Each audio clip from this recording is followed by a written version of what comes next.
बच्चों, आज की इस क्लास में हम लोग कोऑर्डिनेशन केमिस्ट्री की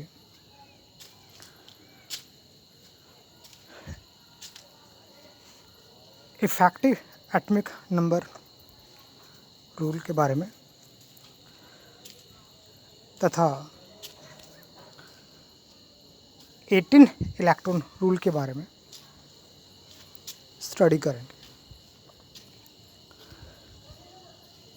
इफेक्टिव एटॉमिक नंबर रूल यानी कि प्रभावी परमाणु संख्या की परिकल्पना। बच्चों,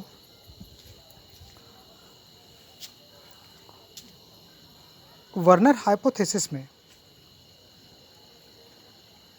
वर्नर ने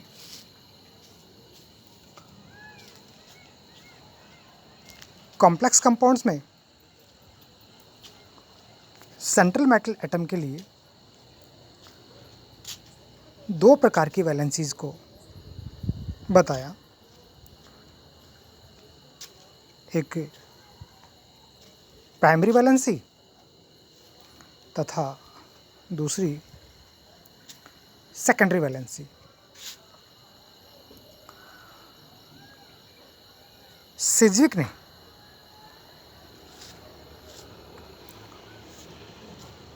इस वर्नर हाइपोथेसिस को इलेक्ट्रॉन के माध्यम से एक्सप्रेस किया।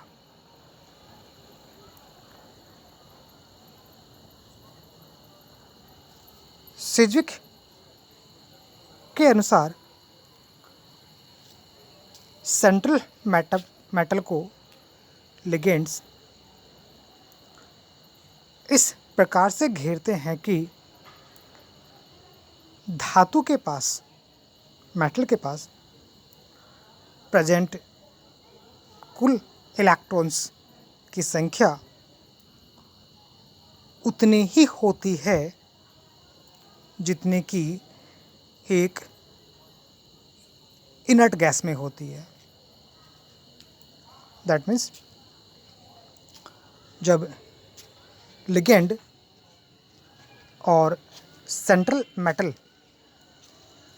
मिलकर कॉम्प्लेक्स फॉर्मेशन करते हैं, तब कॉम्प्लेक्स में उपस्थित कुल इलेक्ट्रॉन्स की संख्या किसी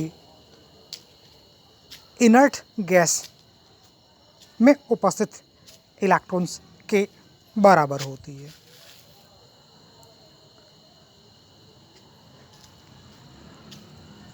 सिज्विक ने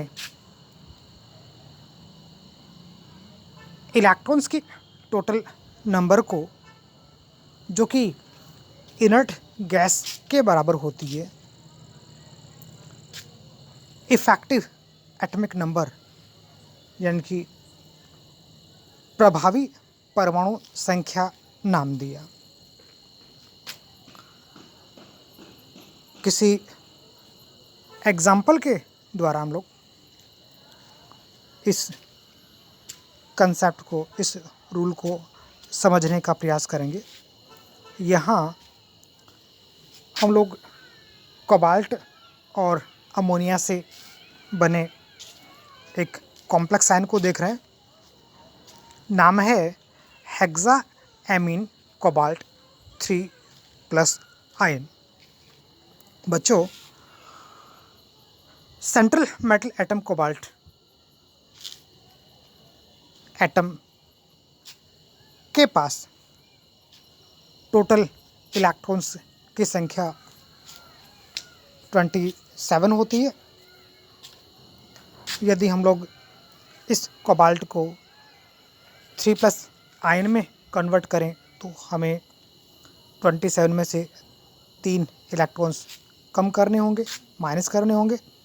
ऐसे में 3+ आयन के पास प्रेजेंट इलेक्ट्रॉन्स 27 से घटकर रिड्यूस होकर 24 रह जाते हैं। कॉम्प्लेक्स में अमोनिया एक मोनोडेंटेट लिगेंड की तरह कार्य करता है और इनकी संख्या 6 होगी।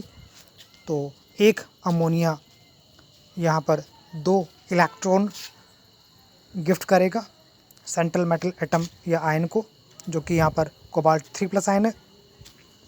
तो ऐसे में टोटल डोनेटेड इलेक्ट्रॉन्स जो होंगे वो 2 × 6 मीन्स 12 होंगे। ऐसे में total number of electrons complex ion के पास 36 होंगे। ये 36 इलेक्ट्रॉन्स इनर्ट गैस क्रिप्टॉन के पास होते हैं। ऐसे में कॉम्प्लेक्स के पास total electrons inert gas krypton के समान होंगे।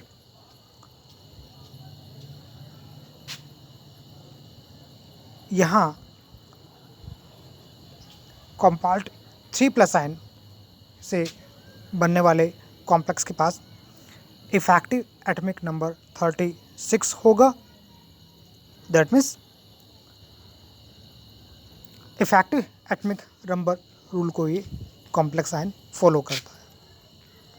इसी तरीके से अगर हम लोग आयरन का